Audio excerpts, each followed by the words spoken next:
बिस्मिल्लाहिर्रहमानिर्रहीम। अज़ीज़ान गिरामी, ये लखनऊ की बदकिस्मती है कि आज यहाँ मुख्तलिफ़ क़ब्रिस्तानों, मुख्तलिफ़ करबलाओं, मुख्तलिफ़ इमामबाड़ों और मुख्तलिफ़ मज़हबी मकामात पर जहाँ मुर्दों को दफन किया जाता है, वहाँ ख़बरों के रेट दिन पर दिन बढ़ते जा रहे हैं। ये कोई एक मकाम की बात नहीं है, किसी एक मकाम की बात नहीं है, बल्कि अहले लखनऊ जानते हैं, देख रहे हैं कि अब आम तौर पर ये बीमारी जो है, ये वबा जो है, ये फैलती जा रही है। और हर इमामबाड़े में जहाँ मुर्दे दफन होते हैं, जहाँ क़ब्रें मौजूद हैं या और दीगर करबलाएँ हैं, वहाँ क़ब्रों के रेट दिन पर दिन बढ़ते जा रहे हैं। तो अगर इसी तरीक़े से ख़बरों के रेट बढ़ते गए और इस पर कुछ कंट्रोल नहीं किया गया, तो फिर कुछ सालों के बाद ख़बरों के रेट कहाँ होंगे, इसका हम अंदाज़ा भी नहीं लगा सकते, इसका हम तसव्वुर भी नहीं कर सकते। क्योंकि इंसान की लालच और इंसान की हवस की भूख जो होती है, वो कभी कम नहीं होती, बल्कि हमेशा बढ़ती जाती है।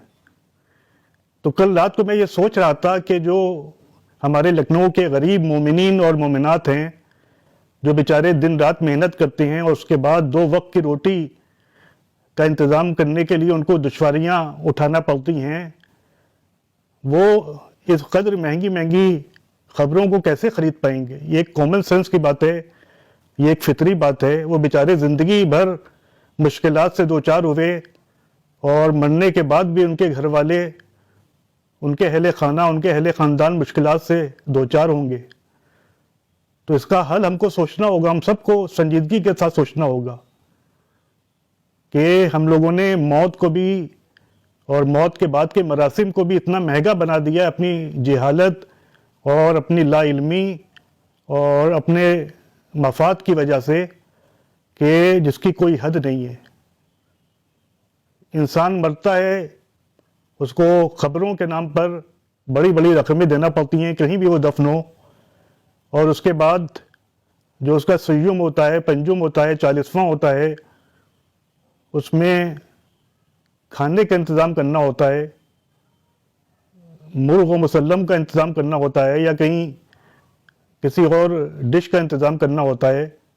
तो वो कितना ज़ेर बार हो जाता है, हम इसका अंदाज़ा नहीं लगाते। लोग कर्ज़े लेकर मरने वाले की मरासिम को मुकम्मल करते हैं। क्या हमने कभी सोचा है कि हम जिन आइम्मा अहले बैत की विलायत और इमामत को मानते हैं, उनके दौर में भी ये सब होता था? क्या हज़रत इमाम मोहम्मद बाक़िर अलैहिस्सलाम के भी दौर में मरना इतना महंगा बना दिया गया था?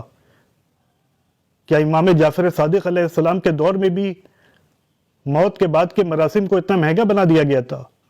अगर आप तारीख़ उठाकर देखेंगे तो आपको कहीं नज़र नहीं आएगा। ये मेरा चैलेंज है। बल्कि बिल्कुल सादगी के साथ और तकरीबन ना के बराबर ख़र्चा होता था, और जो उनके असहाब होते थे, उनके अहले ख़ानदान होते थे, वो दफन होते थे। लेकिन हमने उनका नाम तो लिया, लेकिन उनकी सीरत से हम कोसों दूर हो गए। तो ये बहुत बड़ा मसला है, इसको कंट्रोल करना तमाम उलमा की ज़िम्मेदारी है और तमाम दानिशवरान मिल्लत की ज़िम्मेदारी है। ये बेचारे गरीब मोमिनीन ये कहाँ जाएंगे? इसके लिए हुसैनाबाद ट्रस्ट को चाहिए है कि उसके अंडर में इतनी करबलाएँ हैं, कुछ करबलाओं को मुर्दों के लिए वक्फ कर देना चाहिए कि जहाँ बहुत ही नॉमिनल रेट पर दफन करने की इजाज़त देना चाहिए। नहीं तो हम अंदाज़ा नहीं लगा सकते कि कुछ सालों के बाद ये ख़बरों के रेट कहाँ पहुँचेंगे।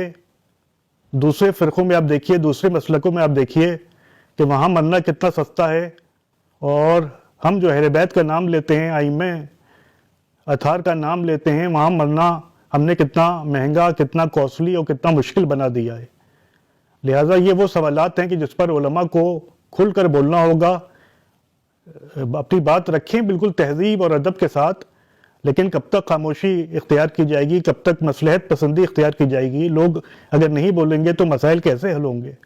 इसलिए मेरी हाथ जोड़कर गुजारिश है तमाम उलमाए कराम से, तमाम खुतबा से, तमाम ज़ाकिरीन से, तमाम मोमिनीन से, दानिशमंदान कौम से, कि वो इस सिलसिले को संजीदगी से लें ورنہ یہ وبا بڑھتی جائے گی اور کچھ سالوں کے بعد ہم سوچ بھی نہیں سکتے کہ مرنا کتنا مہنگا ہو جائے گا.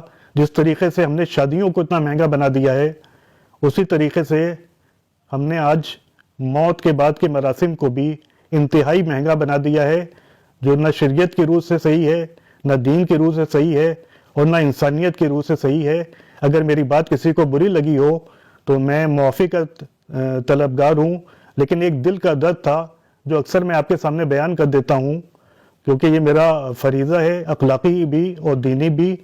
میں بہت ہی گناہگار انسان ہوں، اللہ میرے گناہوں کو معاف کرے اور اللہ ہم سب کی ہدایت کرے.